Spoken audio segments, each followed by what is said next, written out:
Welcome again to Sam and Cathy. It's Monday morning, if you're downloading this on time, in a prompt fashion. If not, then it's any other time of the day, any other day of the week. Lila's here. We're in the apartment. Cathy Kelley is here. Hello, Cathy. One of us will bark during this episode. No. I'm going to guess it's not me. Well, we'll see.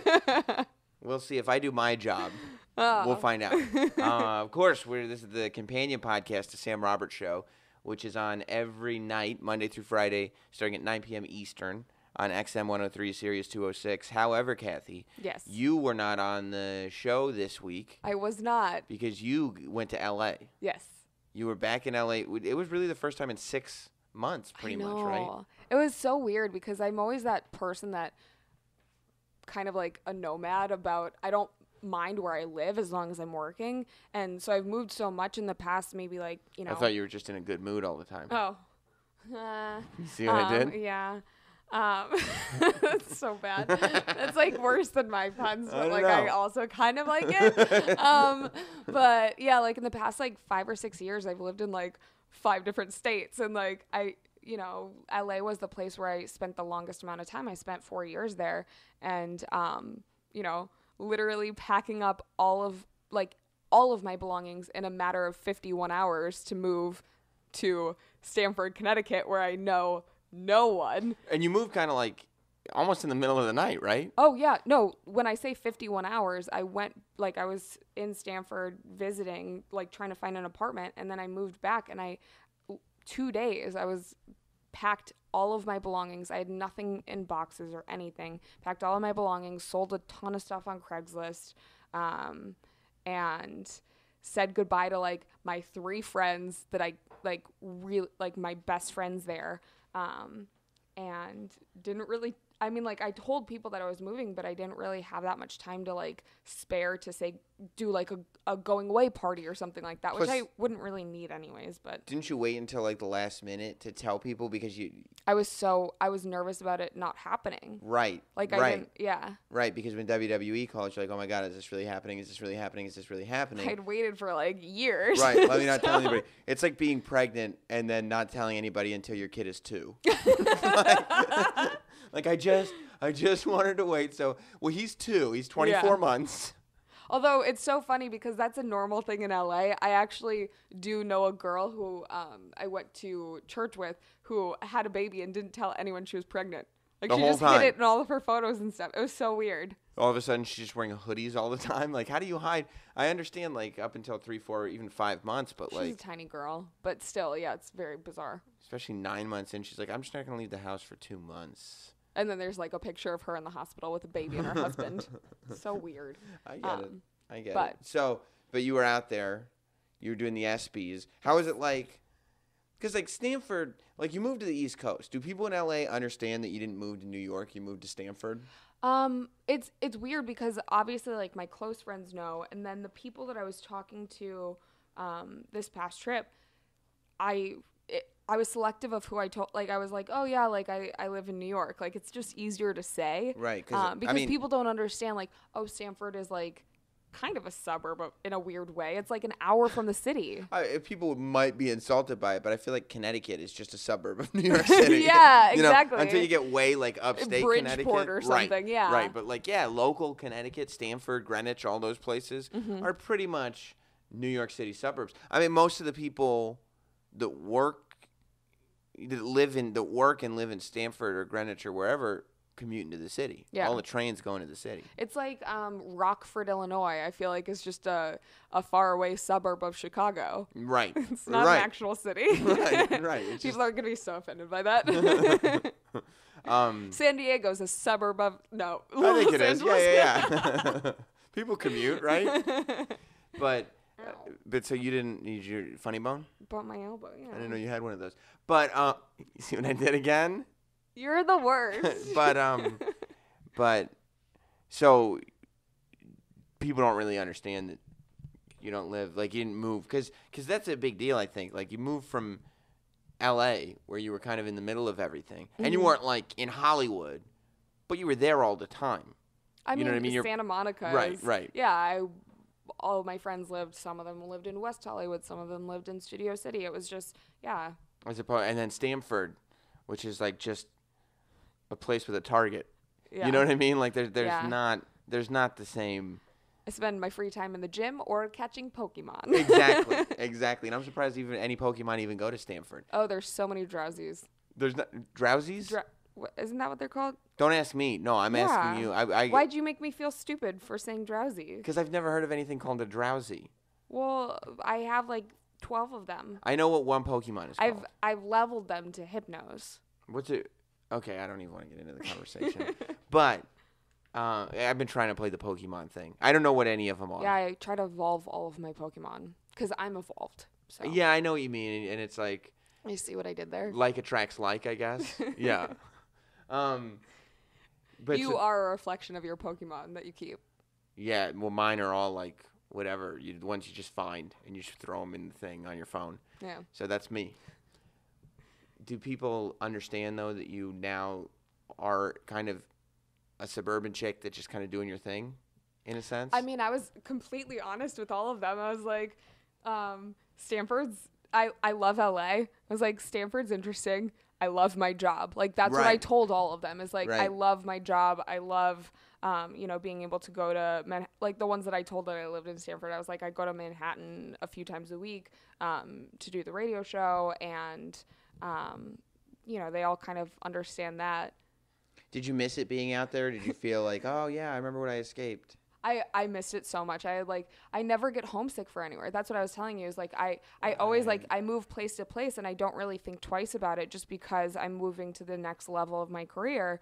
And, I do maintain the friendships that I've made in those places. But this was the first time, like the past few months that I felt homesick for anywhere. And I really missed, I miss my friends. I miss being able to go hiking every day. I miss being able to go to the donut shops that are 24 hours and, just have that freedom of I really felt like I had put roots down there in a weird way. Was it weird to go back out there and not have a place? Because we stayed at your place, Jess and me, and it's like you had an amazing setup out there. Like your place is fantastic. Yeah. Like the whole thing. Was it weird to go out there and be like, oh, but I'm staying with somebody? And not have that place? This isn't my home anymore. It still hasn't fully set in that somebody else sold lives in that your place. house. Yeah, I sold that place and then I stayed with Francia the entire time, which I stay with her a lot when I was living in LA because it was an hour drive in traffic to get to her. So which means it was about 2.5 miles. Yeah, it was 8 miles. Yeah. But that was a little bit weird. And then it was so funny because you knew this about me as towards the end of me living in LA, probably the last year, I didn't really go out that much because I was working all the time. And having that transition of working, having 2 days off a month, and all of your friends there to having, a lot of free time essentially, or a lot of time where you're supposed to be working on stuff, but no friends around. Right. Which is what I'm at now. It's just a weird transition. So yeah, there's something more comfortable about knowing that you can't see your friends because you're working versus knowing that you can't see your friends whether you're working or not because they're on the other side of the country. And I am working. It's just a different speed. But but that's it. It's like there's hours at the studio where I'm like, oh, I wish I could just pop over and get lunch with my friends. Right. Or whatever. Or this thing that in the back of your head, even if you couldn't see them, you can't see it. It's not your choice. Yeah, it's a 6-hour flight. Right. So there's something in you that would you see all those people? Maybe, maybe not. Yeah. So that's what I was going to say is when I was living in LA, I didn't go out a lot. Right. I hung out with my close group of friends and that was about it. We would, go to movies or hang out just at their houses. And so when I went back, I went to this birthday party for a friend and there were people that I saw there there were a lot of people who knew, but then there were a couple of people that were like, oh, it's so good to see you. How have you been? Didn't know that I had moved across the country because I just never went out. They just knew that they would see me. There were people that I literally saw, the last time I saw them and they lived in LA was at that friend's birthday party the year before. Right. And so it's oh, we should do this more often. It's not an option anymore. Yeah, this is why we never did because we don't have anything in common. We have no relationship. That is though. Do you kind of fill everybody in on what's going on? Because that's why I tend to find myself in those scenarios, like not wanting to get into the full conversation. Yeah. So I'll just like, if somebody assumes that I still live somewhere else or nothing's changed and I know I'm not going to see them again, I just be like, oh yeah, we should do this again. Or, oh yeah, we should. Like, I don't go fill people in on what's going on unless we're actually going to have a regular dialogue relationship. There are people, like, I feel like most people knew just because of social media. Yeah, so, I like, guess. that's the good thing about social media is you don't really have to have full conversations with people because they already know everything about you. I have to tell you, it's really bad. I was sitting there, like, Jess will say, like, oh, did you tell your parents about this? And I'm like, well, I said it on the radio show, or well, I put it on Twitter. I feel like once I put it on Twitter, or I say it on the radio show, now I've said it to everybody. Yeah. No, I don't need to tell anybody else because it's out there. Like, I'd say it once to as many people as I can, and everybody just needs to be in tune with what's going on. It's so bizarre because a couple of my, like, best friends out there, they were like, oh, well, didn't you see this, like, you saw the post last week? And I was like, what? Yeah, and there are people, too.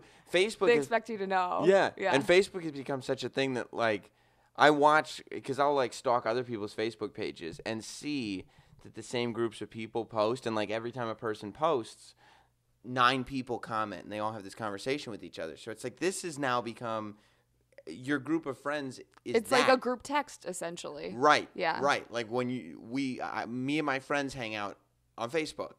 We post and stuff. Yeah. And so if you're not in the Facebook group of friends, and all these people know what's going on, and you're the one who's like, what's happening? I didn't check Facebook. They're like, well, maybe you're not friends anymore then. You like, can't Facebook with us. Yeah, maybe you're not in the club with us then. You go, oh, okay. And that's for anybody. That's not public figures I'm talking about. That's for, like, just regular people. Honestly, people knock social media all the time, but I'm like, I love it because then I can maintain my friendships and feel like I'm still a part of the lives of the people that live, 2,000, 3,000 miles away. Yeah. Especially if you're a person who travels, and it's like, how do you keep up with everybody? my 2 best girlfriends from college, one of them lives in Japan and one of them lives in Italy. So without social media, we would not be able to really connect. Like, we FaceTime, but in the week to weeks. Or it's like you lose their number, and then you're like, oh, wait, I never had them. I just DM. Mm-hmm. Exactly. Yeah, that's fine. We just DM, and everything's okay. But that's, like, I think it's interesting because, you have to worry about your whatever contact list getting deleted. But if you're... Oh, I had that. Like, the first... I think you might not remember this, but the first week I moved to Stanford, my phone just crapped out and, like, didn't charge. The charging part just stopped, and so they had to give me a new phone. And I was trying to have, like, call forwarding to my work phone because I'm one of those annoying people that has 2 phones now. Shady. But, like, some of my, like, half of my contacts got deleted because of whatever setup there was, so I lost a lot of my contacts. That sucks. That's like losing everything. But my life is on this phone. And it's not even like, oh, well, because some people, you don't, like we were just saying, you don't text, like, you text once a year or something for some reason. And so they're never going to realize that you just don't have their number anymore. Yeah. But if Twitter were to go out of business, for instance, or Facebook or something, I feel like you would lose even more contacts, like the people that you just know through Twitter. Like, there are people that you end up like, oh, no, we follow each other, so we just never ended up getting each other's numbers. Yeah. And, like, all these people would just go away because Twitter's gone. Yeah. And there's no way. If there was, like, ever something where Facebook had to shut down, like, it got hacked and, like, everything was deleted. Mm-hmm. Or it was just put in the Constitution, no more Facebook. And Trump just comes in and goes, look, the problem, first of all, is this Facebook. It's not good. It's not great at all. That's what he tries to do to combat terrorism. Just gets rid of Facebook for everyone. Yeah. We need to build a firewall. That's right. So what was it like for you being out there, though? Because you were out there for work, but then you actually took a couple of days off. So was that odd that you were out there and you weren't necessarily... Because when I was out there with you, you would have, like, a ton of jobs. So I got to do this. I Yeah. got to wake up and do that. And there'd be like 3 or 4 jobs a day. Well, it's funny because like I took time off, but really like, and we've talked about this before. My days off were like always I tried to do something with them. Right. So like the first day that I had off, the Thursday, I went to do Maria's radio show in the morning. So I Right. felt like somewhat accomplished. And then like another day, one of my friends and I were brainstorming like a YouTube series that we could do. So it was like always kind of like work is in the back of your head. When you went to that birthday just- party, were you like, oh, I should go to these more often? I mean, no, it was No. nice to see like the handful of people that I wanted to see. And one of the reasons why I went to that is because I knew that all of the people that I needed to see would be in the same location. Mm-hmm. So I Right, could see right. them all I at could the knock same it all time. out I at could knock once. it all out Yeah. in like an hour span. Right. Yeah. And this is it probably should have this is your like goodbye tour that you were supposed to mentally go on 6 months ago. Yeah. That you finally. Although I ate my way through LA because there were so many places that I missed eating at. What'd you eat? Everything. I had like gelato. I had donuts. Yeah, I heard about the donuts. Like Is acai LA known- bowls. Those are so good. Have What you ever- bowls? Acai bowls. No. I'm not a huge fan of them, but I found this really good place. Yeah, just ton of restaurants, and then I went hiking a lot, which I You missed said that. you missed. Yeah. Yeah. Yeah. Well, how was the ESPYs? Because that's The what you were ESPYs out there for. It seems like a decade ago. The ESPYs were great. Yeah. I felt like I was back in my natural habitat of being on a red carpet and like You love the red carpet.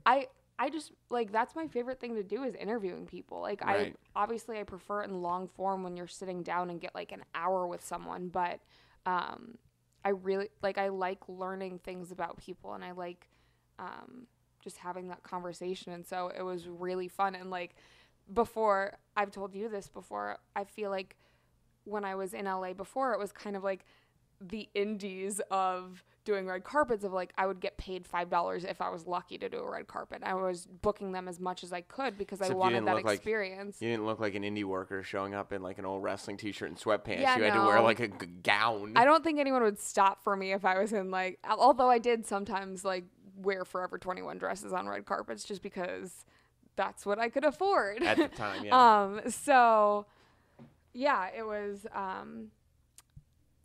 nice to actually have like a videographer and a sound guy and a producer with me What to is like that help like me for out. you? It was so bizarre. Because you were in a position where you were doing it all yourself. Oh, I was like carrying the camera bag with me and then setting up the camera, Right. taping all the stuff myself, obviously producing all of my own stuff. So coming up with their own questions, like, and then going back, editing the things, uploading them to YouTube, and then promoting them myself. So if I had to, source out something to another website. So how do you feel now? Is it comfortable? Does it feel too easy? Is it just a different skill set that you go out, you just host the thing, and then you're done? Yeah.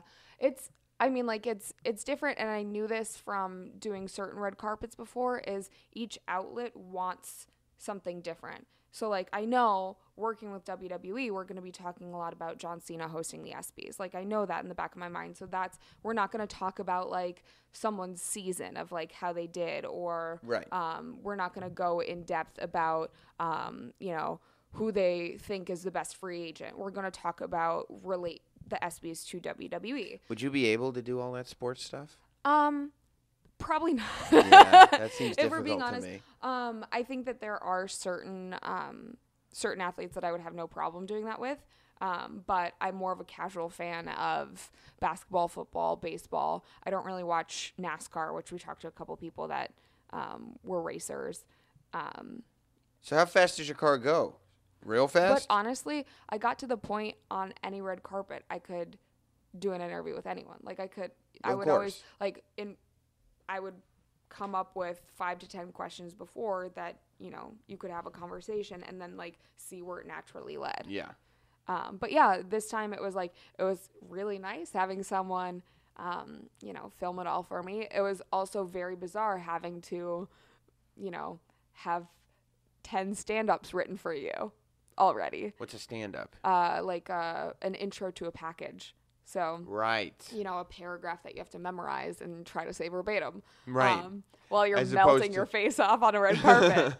So when you used to do your stand-ups, your intros, whatever, would you just make them off the top of your head? Yeah. Yeah. Be like, hey guys, I'm Cathy Kelley here at the whatever Emmy Awards, and today we're going to be talking to. Would you say that actually here? Whatever the Emmy Awards. The 112th Emmy Awards. It's not some stupid thing. Yeah. More trophies for pretty people. I'm Cathy Kelley, and I'll be your red hostess. Have you watched all of my... I have. I took that verbatim. Wow. Yeah. I've been working on my impression, too. Just kind of slouching the whole time, tucking your chin in to get that nice double chin effect. It works for me. That's incredible. It's cash. Yeah. It's casual. You miss the sweating, because that's usually what happens on LA red carpets. Why would you have a red carpet in Los Angeles in July or August? Yeah, they haven't figured out. It makes zero sense. To just put it inside. Figure out a way. So much boob sweat, like under boob sweat. Yeah. Yeah, well, I know. I mentioned your underboob on the show. Oh, no, I know, because I got so many comments about that. I even got one this morning on Instagram, and it was like, wow, Sam was right about all of these creepy comments on Cathy's Instagram. Yeah. Well, you have to understand. I mean, you obviously noticed that would happen, right? When you show up with underboob, do you see it in the photo and be like, yeah, people are going to notice underboob there? Well, yeah. Yeah. But, like, I'm showing as much or probably less skin than most of the girls on the red carpet. So it's like, to me, I'm like, have you seen everyone else? Right. Right. Plus, some of these UFC fighters are on that red carpet day to day. They're just wearing those tiny little bike shorts. That's not what happens. You know what I mean? No. You don't think so? No. Were you, how did it go? I think it went really well. It was a lot of fun. Did you watch the show? I watched part of it. We didn't stay for the show, but I watched it the next day. Yeah. My friend had DVR'd it, so I watched most of it. I watched, like, John's opening monologue. You did really well. I really appreciated, the basketball players at the beginning talking about, like, everything that's happened in current events, so that was really touching. And our pal Jensen Karp was a writer. I know. I saw that on Twitter. That's awesome. I was pointing out, to me, the ESPYs have always been a weird one for me because it's the only award show. Like Oscars, Grammys, all these other award shows are awarding people who they get awarded with record sales, they get awarded with movie tickets, they get awarded with salaries and stuff, but they don't get like, here's a trophy, you're the best. But at the ESPYs, it's like you already won the trophies. It's literally an award show where they're giving trophies to people for getting trophies. Yeah. It's like, you are the best at getting trophies, so here's another trophy. It's like LeBron, here's 6 more trophies. Right. Although I did appreciate that Steph Curry got some recognition. I guess, but like, it seems pretty cut and dry to me. Yeah. Like, the people who win the most, who've got the most trophies, should be getting trophies for trophies. I was surprised, though, at how big a deal the ESPYs were, because that was one that I had seen on TV before, but I had never actually worked the red carpet. And it was the same location that they used for the Emmys and for the SAG Award, or no, not for the SAG Awards, just for the Emmys and several other award shows. And they had just as many media outlets there. They had just as long of a carpet. And this was probably the biggest one they've ever done, because they actually aired it on ABC instead of ESPN. Yeah. Which was amazing. And it's amazing for Cena, too. Oh, incredible. I can't believe that, dude. It's amazing for his personal brand. It's amazing for WWE. And it's cool, I think, for people that might not watch WWE consistently or maybe haven't, like, given it the chance yet to see, oh, this guy's really good at what he does at hosting this show. I want to tune in and, watch him on Raw or SmackDown. How was Kevin Love? He was really cool. Because he's a big wrestling fan, too. There were a lot of, especially basketball players that came up and they were just listing off, like, I talked to Shaq and he was listing off so many, just like former like wrestlers, and it was really cool to talk to him about it because he got so into it. Yeah, he loves wrestling. He loves wrestling. Well, apparently he's gonna wrestle at WrestleMania.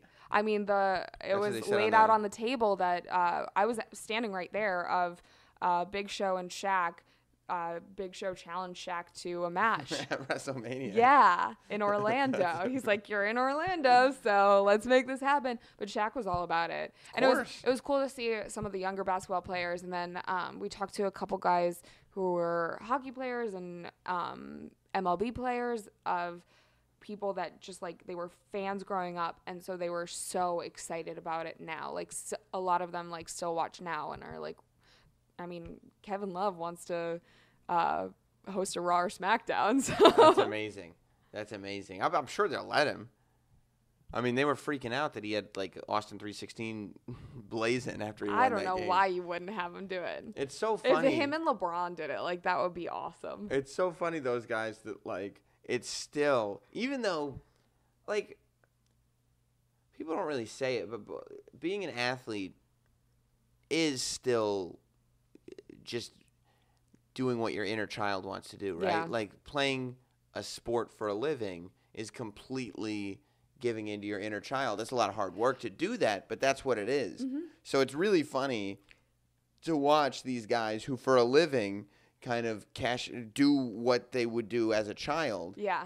But then when they need an escape, they go even further into childhood and be like, and I love wrestling and I want to win a championship belt. Like someone who I was very, very surprised by was Judd Apatow, who was walking the red carpet, and we talked to him. Oh, because he did the Doc Gooden, Darryl Strawberry 30 for 30. So, yeah, we were talking about that. And then, obviously, we talked about how John did in Trainwreck.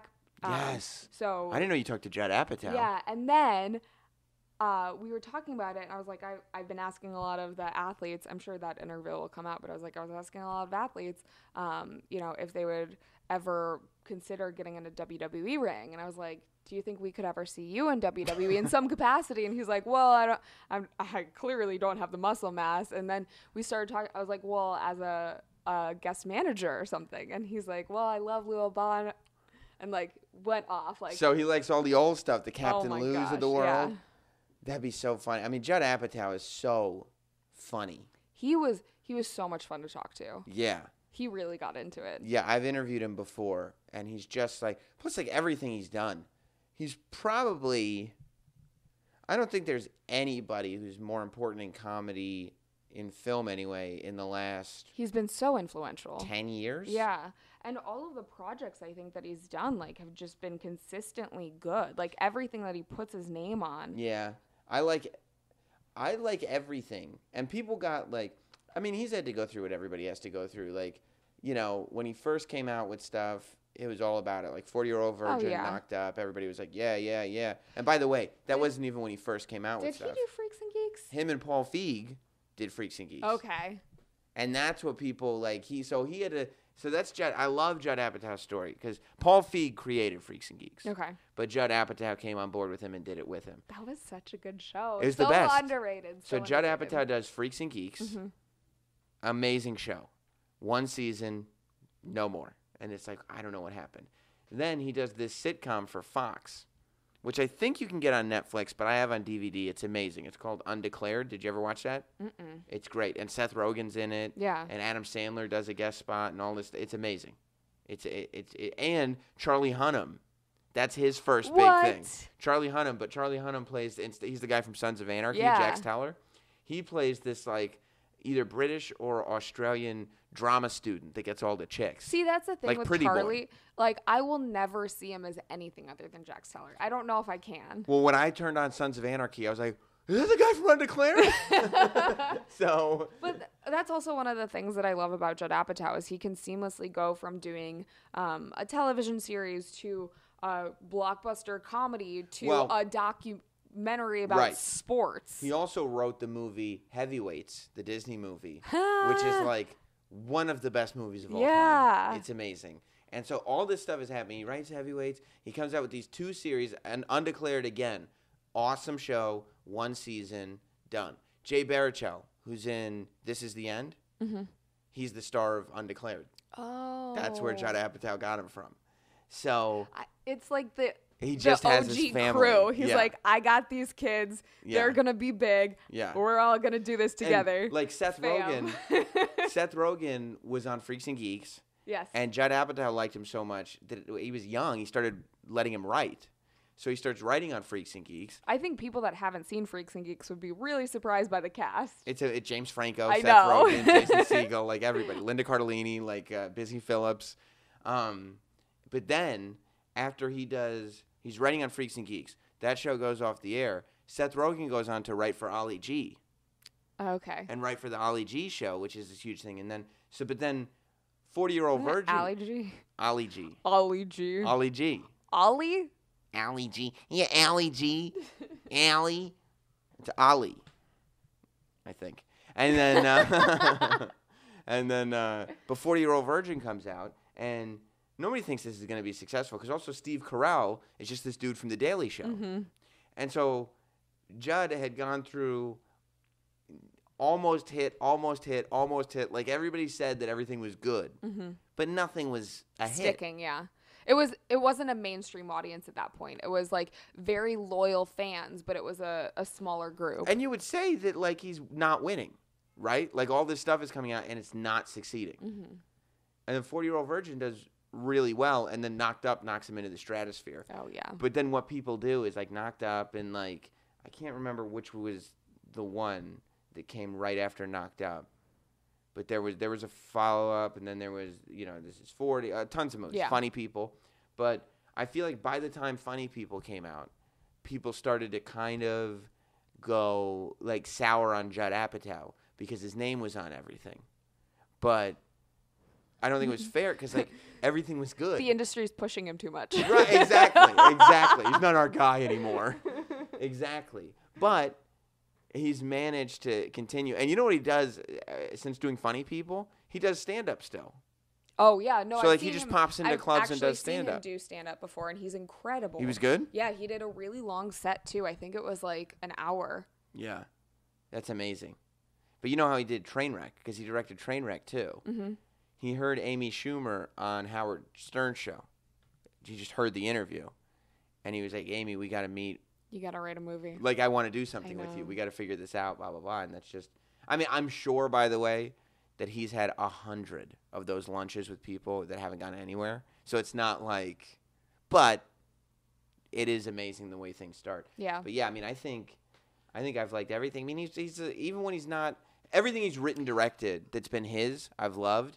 But even when he's not writer director on things, when he's just a producer, like he's a producer on Step Brothers. But the fact that he's just such a normal, cool dude, yeah, I think speaks volumes for how much success he's had. He's just having fun. Yeah. He just likes this stuff that he's doing. Like that, I mean, that's where the best stuff comes from, is like when you're having fun and you're just wanting to be creative. That's where Snapple gets it from, huh? The best stuff on earth? Oh. I do like Snapple facts. You I feel do? like I'm learning something. But they don't tell you if it's true or false. What do you mean? It's always true. It's a fact. Incorrect. Snapple facts, you have to go to the website to find out if it's true or false. Shut up. Yep. Look at it next time. You have to go to, yeah. Oh, this is a bummer for you. This? It's been a long time. You have to, they say like, oh, this. And then in little letters or something or on the back or whatever, it says go to Snapple.com to find out if it's a true fact. This is why I have trust issues. Like, are you going to tell me it's not even 100% juice? I can't say it is. I can't say it is. Ugh. Oh. Well, on that note, Cathy Kelley, I'm glad you're back. Me too. Missed you while you were gone. And I'm glad we were able to get a Sam and Cathy done at least. You'll, of course, be part of Sam Roberts' show this week. Yes. On Twitter at Catherine Kelley. Anything else big going on? You're going to be back out there for the Teen Choice Awards, big. right? We'll see. We'll see. Oh, we don't know. We don't know. That's the thing. All you can do I know John Cena is. Right. He's going to be hosting. All we can do is plug the fact that Cathy is involved with WWE because she will find out tomorrow what she's doing tomorrow. Which, look, that's the way to do it. I know that you like to plan. I know that you don't, so that drives me nuts. Yeah, that's the way to do it. Cathy's like on Friday calling me going, when do you want to do the podcast? I'm like, I don't know. Are you here now? And she's like, no, I'm in LA. I told you that. Oh, so you're not coming tonight? No, I'm in LA. Oh, okay. So and then it doesn't even faze you, but we had talked about this prior to. Right. I'm like, oh, yeah, that's fine. And then we talked about it like 3 weeks ago because it was, whenever the live show was. And then you go, well, okay, so when do you want to do the podcast? I don't know. Are you home tomorrow? No, I'm home at, well, whatever. When you're home, text me, and then we'll podcast after that. Okay, whatever, Sam. Like, I mean, it is great that you're flexible, but it's also hilarious think because I'm like, I just want to plan next week out, and you're like, I don't believe in that. Nope. I think you have to be. Too much stuff just kind of gets dropped in and just kind of happens to actually make me believe that planning works at all for anyone. I don't think it's a thing. I don't think people should be planning. I think it's. that. I 'Cause then you really have to- I go by the philosophy of plan and then adjust if it needs to be adjusted. I don't like canceling. So that's how I stop myself from canceling. If I don't commit, I don't cancel. Non-committal. It's not that I'm non-committal. Non-committal. I like options. Thank you, Cathy. And don't forget to subscribe, like, rate, review, do the whole deal on iTunes. It's very, very helpful. And we'll be back. By the way, again, you know how on Friday I put out on this feed the Sam Roberts Show thing? Yeah. And I put out Samiversary Part 1. Mm-hmm. Another week, because it's too many terrorist attacks and stuff. That's so, like... I couldn't put out Samiversary Part 2 because I put out the React. So I was listening in the car, like, when everything happened in France, and, like, the fact that we're now so desensitized to this, like, that it's just happening on a weekly basis. Like, that's so heartbreaking. I mean, yeah, and it's like, so I'll try to put out Samiversary this coming Friday, but who knows what's going to happen because it's the France thing. Yeah, that sucks. Then on Friday, Turkey almost lost their country to a military coup. And then this weekend, more cops are getting shot. I know. And it's like, I don't know what's going on. If we could everybody just sit down, watch a bunch of Judd Apatow movies. Let's get in a better mood. Yeah.